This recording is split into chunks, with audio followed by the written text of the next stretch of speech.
आज की वीडियो में अर्थमेटिक प्रोग्रेशन का पार्ट 4 है ये हमारा। तो अब तक हमने पढ़ लिया एनएट टर्म क्या होता है, एपी की वगैरह के बारे में जान लिया, इसका प्रूफ भी देख लिया, एक दो क्वेश्चन देख लिए इसके ऊपर।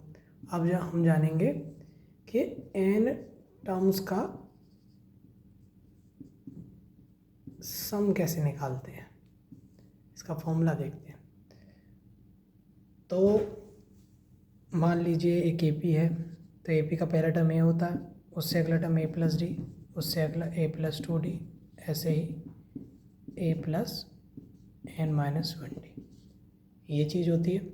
अगर हमें इन सबका सम निकालना है, मान लीजिए हम इसे लिख देते हैं एस, सम मान लेते हैं हम एस, ए प्लस ए, इसमें टोटल एन टर्म्स है तो यहाँ पर एन नोट डिनोट करने के लिए दे देते हैं कि ये एन टर्म्स का सम है।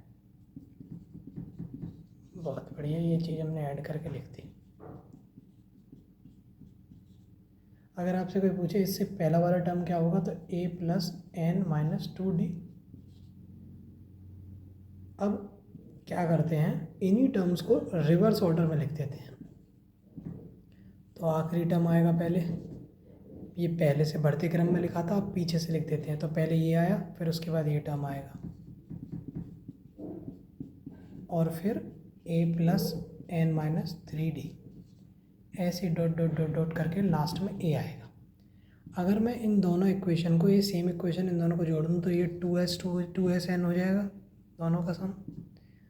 अब यहाँ पे देखेंगे आप, तो आप इसको इससे ऐड करेंगे तो ये 2a n माइनस 1d, इन दोनों का सम। अब देखिए आप इसको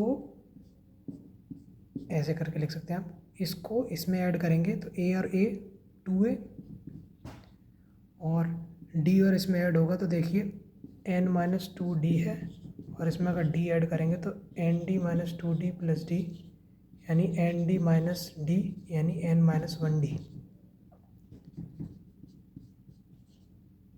ऐसे ही आप अगला टर्म ऐड करेंगे, उसमें भी 2a plus n minus 1d आएगा, क्योंकि दो तो a होंगे, यहाँ पर 3d होगा, वहाँ पर n माइनस 3d होगा। तो ऐसे सॉल्व करके भी यही आ जाएगा। यहाँ पे n प्लस 2d है, वहाँ पे n माइनस 3d होगा, तो ये सॉल्व करके यही आएगा। हर टर्म में यही ही आएगा, आप लास्ट तक ऐड करेंगे जब तक, तो लास्ट टर्म में यही आएगा। अब ये टोटल कितने टर्म्स थे, n। हम जानते हैं एक को n बार ऐड करोगे आप तो उसको n इंटू 1 लिख सकते हैं, या आप साधारण भाषा में समझें 4 प्लस 4 प्लस 4 प्लस 4 है। 4 कितनी बार आ रहा है, 3 बार, तो हम ऐसे लिख देते हैं ना 3 इंटू 4। तो ऐसे ये टर्म्स, एक ये सेम टर्म n बार है, तो इसे हम लिख सकते हैं n into 2a plus n minus 1d, क्योंकि n बार है इसलिए n का मल्टीप्लाई करके लिख दिया। यहाँ से अगर ऐसे n बराबर देखें तो n/2 2a plus n minus 1d, ये होगा इसकी डेरिवेशन। ये हमारे पास फॉर्मूला जिसकी मदद से हम सम निकालेंगे। इसी में थोड़ा सा बदलाव करके हम एक और फॉर्मूला निकाल सकते हैं। हम इसको लिख सकते हैं ए प्लस ए प्लस एन माइनस 1d। ये होता है ए एन एथ टर्म का फॉर्मूला, तो आप इसको ये लिख सकते हैं ए एन एथ।